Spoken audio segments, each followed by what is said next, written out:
Hello friends, welcome to our channel Chotpote kitchen with blog. কেমন আছেন সবাই? আশা করছি ভালো আছেন। আজ আমি বানাবো দারুণ একটা কালারফুল রেসিপি, বর্ষাকালের স্পেশাল কদম ফুল পিঠে। আশা করছি আপনাদের ভালো লাগবে। ভালো লাগলে লাইক, শেয়ার, সাবস্ক্রাইব করবেন আর শেষ পর্যন্ত ভিডিওটি দেখতে থাকবেন। এখনও পর্যন্ত যারা আমার এই চ্যানেলটি সাবস্ক্রাইব করেনি তাদের বলবো প্লিজ আমার এই চ্যানেলটি সাবস্ক্রাইব করুন আর আমার পরিবারের সদস্য হয়ে যান। চলুন তাহলে আমরা রেসিপিটা শুরু করি। রেসিপিটা তৈরি করার জন্য আমি নিয়েছি চালের গুঁড়ো, আর নিয়েছি নারকেল কোড়ানো আর আমের পাল্প। এবার আমি গ্যাস অন করে কড়াটা বসিয়ে নিয়েছি। কড়ার মধ্যে দিয়ে দিচ্ছি 2 চামচ পরিমাণ চিনি। এবার এর মধ্যে দিয়ে দেব নারকেল কোড়ানো। এবার চিনি আর নারকেলটা বেশ ভালোভাবে নাড়াচাড়া করে নেব, এতে করে চিনিটা নারকেলের সাথে মিশে যাবে আর নারকেলটাও বেশ শুকনো শুকনো হয়ে যাবে। দেখুন এটা বেশ সুন্দরভাবে নাড়া হয়ে গেছে। এবার এটা নামিয়ে নেব। আমি এটা বাটিতে নামিয়ে নিয়েছি। এবার ওই কোণার মধ্যে দিয়ে দেব 3 চামচ পরিমাণ আমের পাল্প। এবার এর মধ্যে দেব 1 চামচ পরিমাণ চিনি। চিনি আর আমের পাল্প দুটোই বেশ সুন্দরভাবে একটু মিশিয়ে নেব। দেখুন চিনিটা বেশ সুন্দরভাবে গলে গেছে। এবার এর মধ্যে আমি দিয়ে দেব চালের গুঁড়ো। আমি এখানে নর্মাল সেদ্ধ চালের গুঁড়ো নিয়েছি। এবার এইগুলো ভালো করে সব কিছু একসাথে মিশিয়ে নিচ্ছি।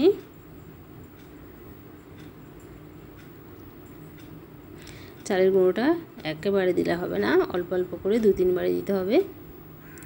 আমি এখানে দিয়ে দিচ্ছি হালকা উষ্ণ গরম জল পরিমাণ মতো। এবারে সব কিছু ভালো করে একটু মিশিয়ে নেব। দেখুন এইভাবে আমি নরম করে একটা ডো বানিয়ে নিয়েছি। এবার এটা আমি বাটিতে নামিয়ে নেব। এটা আমি বাটিতে নামিয়ে কিছুক্ষণ ঠান্ডা করতে দিয়েছি। তারপর এটা বেশ ভালো করে হাত দিয়ে মেখে নেব। এটা ঠান্ডা হয়ে গেছে। এবার এটা হাত দিয়ে মেখে আমি একটা ডো তৈরি করে নেব। দেখুন এইভাবে আমি একটা ডো তৈরি করে নিয়েছি। এবার নিয়েছি একটা এরকম ফুটো বাটি। এরকম ফুটো বাটি আপনাদের সবার বাড়িতেই নিশ্চয়ই আছে। এবার এর মধ্যে আমি একটু তেল নিয়ে লাগিয়ে নিচ্ছি। এবার আমি এই ডোটা থেকে লেচি কেটে অল্প অল্প করে নিয়ে বাটি তৈরি করে নেব। দেখুন এইভাবে হাত দিয়ে ভালো করে গোল করে নিয়ে তারপর এইভাবে বাটির শেপ দিয়ে নেব। এবার এর মধ্যে আমি দিয়ে দেব নারকেল।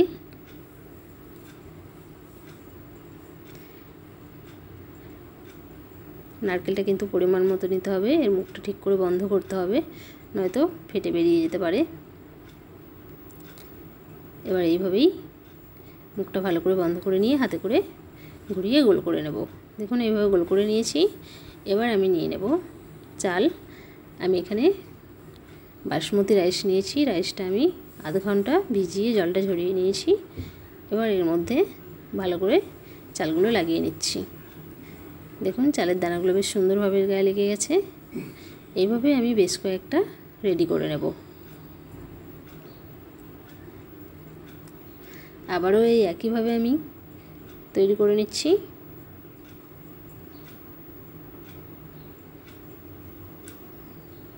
এইভাবেই কিন্তু খুব সাবধানে এটা মুখটা বন্ধ করে নিতে হবে, নয়তো এক সাইড ফেটে ভেতরে নারকেলটা বেরিয়ে যেতে পারে।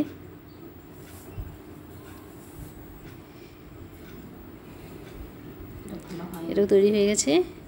আবারও এই একইভাবে চালগুলো গায়ে লাগিয়ে নেব।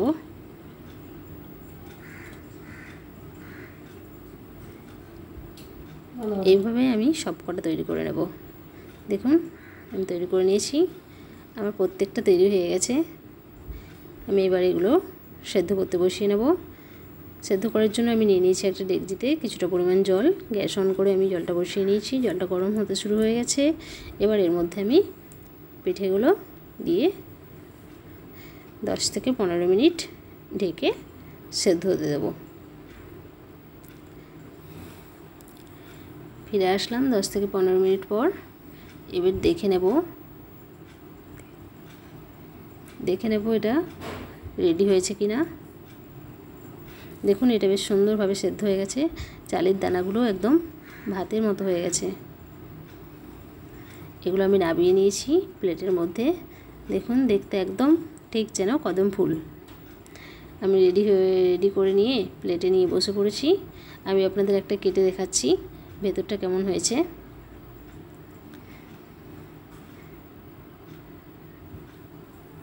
দারুণ একটা টেস্টি রেসিপি, আপনারা অবশ্যই এই বর্ষায় বাড়িতে ট্রাই করবেন। আর কমেন্টে কিন্তু জানাতে ভুলবেন না বন্ধুরা রেসিপিটা কেমন হয়েছে। দেখুন ভেতরে একদম পুরে ঠাসা, এটা দেখতে যেমন সুন্দর খেতেও তেমন। প্লিজ প্লিজ বাড়িতে ট্রাই করবেন, আর কিন্তু কমেন্টে জানাতে ভুলবেন না কেমন হয়েছে রেসিপি। ভালো থাকবেন, সুস্থ থাকবেন, এরকম নতুন নতুন রেসিপি দেখতে থাকবেন। আর আমার রেসিপি কেমন লাগছে আপনাদের অবশ্যই কমেন্টে জানাবেন। আপনারা কমেন্টে জানালে তবেই না আমি উৎসাহ পাবো নতুন নতুন রেসিপি তৈরি করার। আমার ছোট্ট চ্যানেল, তাই প্লিজ এখনও যারা আমার এই চ্যানেলটি সাবস্ক্রাইব করেনি তাদের বলবো আমার চ্যানেলটি সাবস্ক্রাইব করুন আর আমার পরিবারের সদস্য হয়ে যান। আপনাদের উৎসাহ আমাকে নতুন নতুন রেসিপি তৈরি করার প্রেরণা জাগাবে। ভালো থাকবেন, সুস্থ থাকবেন।